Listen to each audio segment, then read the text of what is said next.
दंडोत प्रणाम. मायबापो, जगामध्ये सर्वच धर्मांना पंथांना मान्य असलेली, जगाचा उद्धारण करणारी, कोणालाही न दिसणारी आणि कोणाला न दिसणारी पण भक्ताच्या हाकेला ओ देऊन त्याच्या पाठीशी उभं राहणारी अशी एक वस्तू आहे, तिला परमेश्वर म्हणतो. परम म्हणजे काय? परम म्हणजे उद्धरण. तर त्या गीतेमध्ये सांगितलं की स्वभावोध्यात्म उच्यते. परमेश्वराचा स्वभाव काय आहे? अध्यात्म कशाला म्हणतात? परमेश्वराच्या स्वभावाला अध्यात्म म्हणतात. मग परमेश्वराचा स्वभाव काय आहे? जीवाचं उद्धरण हा परमेश्वराचा स्वभाव आहे. कार्यकारण स्वरूप लक्षात जर आपण परमेश्वराचं बघितलं तर काय कार्य परमेश्वराचं? जीवाचं उद्धरण हे मुख्य कार्य आहे. कारण काय? सर्वशक्तियुक्त आणि त्याचा कार्यस्वरूप कसं आहे? उदानंद आहे, म्हणजे आनंदी असून ज्ञानी आहे. आणि कार्य लक्षण काय आहे? मायायुक्त केवळ. परमेश्वराजवळ माया दोन शक्ती आहेत, जडा आणि चेतना. तर शक्ती शब्द सकळी देवता, सकळी गुण, सकळी धर्म, ज्ञान विज्ञान हे सर्व शब्द बोलली तिथे, असं भगवान श्री चक्रधर स्वामी महाराजांनी सांगितलं. तर कोणत्या शक्ती आहेत परमेश्वराजवळ? दोन शक्ती आहेत, एक जडा आणि चेतना. जडामध्ये कोणत्या येतात शक्त्या? गुण, धर्म, ज्ञान विज्ञान. आणि चेतना ओळखण्या, 81 कोटी 6,10,000 ओळखण्या. तर ह्या ओळखण्या ह्या चेतना आहेत. आणि जडा म्हणजे गुण. तर गुण कोणते आहेत? सौंदर्य, लावण्य, औदार्य, सौभाग्य, दया, माया, कृपा, करुणा हे गुण आहेत.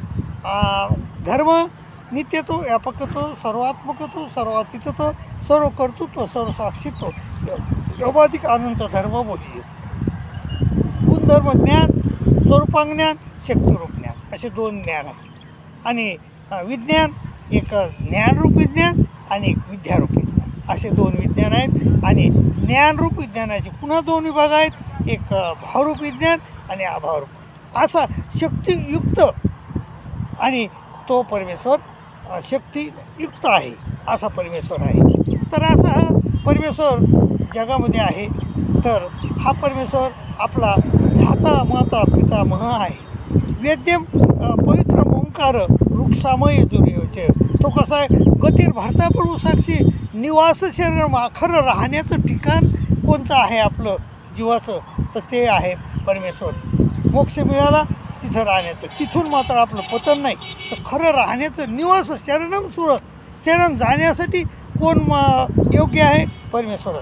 निवास शरणम सुरहत प्रभव प्रलय स्थानम निधानम बेजमोहे. आणि आपल्या जगाचं निधान आपलं खरं निधान कोणचं आहे? ते निधान आहे परमेश्वर. तर असा निधान असलेला परमेश्वर, परम म्हणजे ऐश्वर्य, परम म्हणजे उद्धरण, तर असा परमेश्वर आहे. तर गीतेमध्ये काय देतो आपल्याला परमेश्वर? मग असा एवढा मोठा परमेश्वर आहे तर आपल्याला काय देतो? तर गीतेमध्ये सांगितलं, श्रीकृष्ण महाराजांना वचन देऊन, अर्जुना अनन्या चिंतयन्तो माम ये जना परिपासते तेषा नित्याभियुक्तानां योगक्षेमम आहे. माझं जर तू अनन्य चिंतन केलंस तर मी तुझा योगक्षेम चालितो. योगक्षेम म्हणजे असलेल्या वस्तूचं रक्षण आणि नसलेल्या वस्तूची प्राप्ती. तर संसारामध्ये आपल्याला हेच पाहिजे ना बापो. आपल्याला मोक्ष पाहिजे नाही, कोणालाही देव पाहिजे नाही, फक्त संसाराचं सुख पाहिजे. आणि संसाराचं सुख परमेश्वर सांगितलं आहे की अनन्या चिंतयन्तो माम ये जना परिपासते तेषां नित्याभियुक्तानां योगक्षेमम वहाम्यहम्. मी तुमचा योग क्षेम चालवतो असं श्रीकृष्ण महाराजांनी सांगितलं. तर संसारात मायभाऊ तुम्हाला सुख पाहिजे असेल तर परमेश्वराचं चिंतन करा, नाही तर कितीही काही करा, तुम्हाला संसारात सुख भेटलं मला संसारात सुख नाही सुख नाही कोटी आली संसारी वाया हवभरी होऊ नको. दुःख बांधवडी आहे या संसार, सुखाचा विचार नाही कुठे. बाबा जेव्हा तुम्ही मरतात ना तेव्हा तुम्ही किती मोठं घर बांधा तर तुम्हाला नाही का तुमची शेवटची आंघोळ बाहेरच, चुलीवरच. आणि तुमच्या डोक्याला एकच उपाय मागतो. आणि एकदा तुम्हाला नेऊन घातलं रे की तुम्हाला कोणीही विचारित नाही. 10 रोजाच्या नंतर तुमचं नाम सपाट होऊन जातं. त्यामुळं काय करायचं?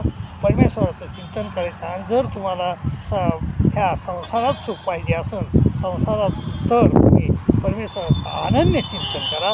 अनन्य चिंतन केलं तर ते म्हणतात की मी तुमचा योगक्षेम चालितो. तर असं वचन देवानं आपल्याला दिले. त्या वचनाच्या अधीन राहून आपण वचनाच्या अधीन राहून आपण परमेश्वराचं चिंतन करणे आपलं काम आहे. आणि चिंतन करून आपलं भलं करून घेणं आपलं काम आहे. तर चिंतन करा आणि भलं करून घ्या एवढीच विनंती करतो. थांबतो. दंडोत प्रणाम.